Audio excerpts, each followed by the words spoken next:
आप देखिएगा। इसके अलावा बनेंगे फ्रेंच बीन मसाला फ्राई। ये है कि इनको गलना होगा। ये देखिए फ्रेंच बीन्स मेरे पास यहाँ पे मौजूद हैं। ये तकरीबन 2 कप से थोड़ी सी ज़्यादा है मेरे पास। अच्छा, इसमें हम डालेंगे 1 पिंच सोडे की, ठीक है। अच्छा, हाँ, क्या रीज़न है? ये इसके गलाने के लिए ना, ठीक है। इसको टाइम लगता है थोड़ा सा। ये मैंने डाल दिया इसमें। अब हम इसको कुक होने देंगे। सही है। ये चला गया इसके अंदर सोडा, मीठा सोडा, ठीक है। वो डाल दी। सब्जी को भी गलाने के लिए सोडे। हाँ, अच्छा, पपीता वगैरह शुक्र है नहीं डालना पड़ता। बिल्कुल, ये डाल दिया मैंने। इसको हम पकने देते। बहुत ज़बरदस्त सी सब्जी बनी। वो कॉलर से बात करेंगे। ये हरी मिर्चें हैं मेरे पास। हरी मिर्चें आप ले सकते हैं, 2-3 हरी मिर्चें ले लीजिए। गुड़ है यहाँ पे तकरीबन 1 टेबल स्पून ये गुड़ चला गया। ये थोड़ा ज़्यादा है तो मैं कम कर लेती हूँ। इसके अलावा ये पिसा हुआ नारियल, ये गया इसमें पिसा हुआ नारियल। कुछ हम बचाएंगे। 1.5 टेबल स्पून था, 1/2 टेबल स्पून मैंने स्प्रिंकल करने के लिए बचा लिया। इसके अलावा जाएगी ये सेसमी सीड यानी सफ़ेद तिल, ये भी हमने थोड़े से बचा लिए, गार्निशिंग में काम आएंगे। इसके अलावा जाएगी सौंफ। सौंफ बेहतरीन इससे रिज़ल्ट आता है। 1/2 टीस्पून सौंफ ये चली गई इसके अंदर। और डालेंगे हम इसमें ये ज़ीरा पाउडर। ज़ीरा पाउडर नहीं है तो आप वैसे भी डाल सकते हैं। हरा धनिया डालना चाहें डालें, नहीं डालना चाहें ना डालें, मैं नहीं डाल रही। अब डालेंगे हम इसमें नमक।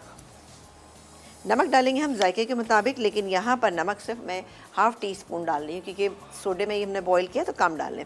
ये गई इसमें पिसी हुई लाल मिर्च तकरीबन 1 टीस्पून, चुटकी भर हल्दी। चलें जी, अब मैं डालूँगी इसके अंदर पानी थोड़ा सा और उसको पीस लूँगी। डन हो गया। और कॉलर हमारे साथ कौन है? इमरान, कॉलर लें। सनम जी सॉरी, आपकी कॉल ड्रॉप हो गई, प्लीज़ दोबारा कॉल करें। हम तो आपसे बात करते मज़ा आता है आपसे बात करके। Thank you so much for calling कि आपने कॉल की थी, लेकिन कोई बात नहीं, ट्राई कर लेंगे, दोबारा मिल जाती है। चलें, ये अब आप डन हो गया, फिक्स हो गया, ये हो गया फिक्स। हाँ,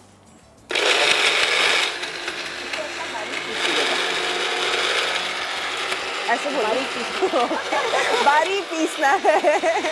अच्छा डन की है। अच्छा, इसकी चटनी हमने तैयार कर ली है। काम करते हैं जल्दी से, ब्रेक पे जाने से पहले। अभी इसको खोलिएगा बेटा। इसको मैं चढ़ा देती हूँ ताकि हम बाकी तो हमारे पास अब काम कम ही रह गया। इसको हम ऑन करते हैं। ये थोड़ा और पीसना है क्या आपने? हाँ, थोड़ा सा और पीसें तो पिसा नहीं है। चलिए काम करते हैं, पीस लेते हैं और पीसने के बाद हम डालेंगे। अच्छा, यहाँ पर मैं डाल रही हूँ तकरीबन आप बताइए। आधा कप हम डालेंगे यहाँ पे फॉर सुप्रीम कुकिंग ऑयल। ये चला गया, बस हो गया। चले जी, अब ये मसाला जो हमने बनाया है ये पूरा इसके अंदर डाल दीजिए। ओके, चलिए फाइनली सब मसाला इसको हम मिक्स करते हैं। खुशबू, हाँ, इसमें क्योंकि चीज़ें ऐसी है ना तो खुशबू अच्छी आएगी आपको। ये हो गया। अब मैं इसको भूनूंगी नहीं, इसमें हम फौरी तौर पर ये जो मेरे पास मिर्च रखी हुई है बीन्स, ये इसके अंदर डाल दूंगी और उसको इतनी देर कुक करेंगे कि ये सारा मसाला ड्राई हो जाए। भूनेंगे और क्या करेंगे ये आपको ब्रेक के बाद जल्दी से इधर, जो कि ये ऑलमोस्ट हो गया है, ठीक है। चूल्हा कर लेते हैं तेज़।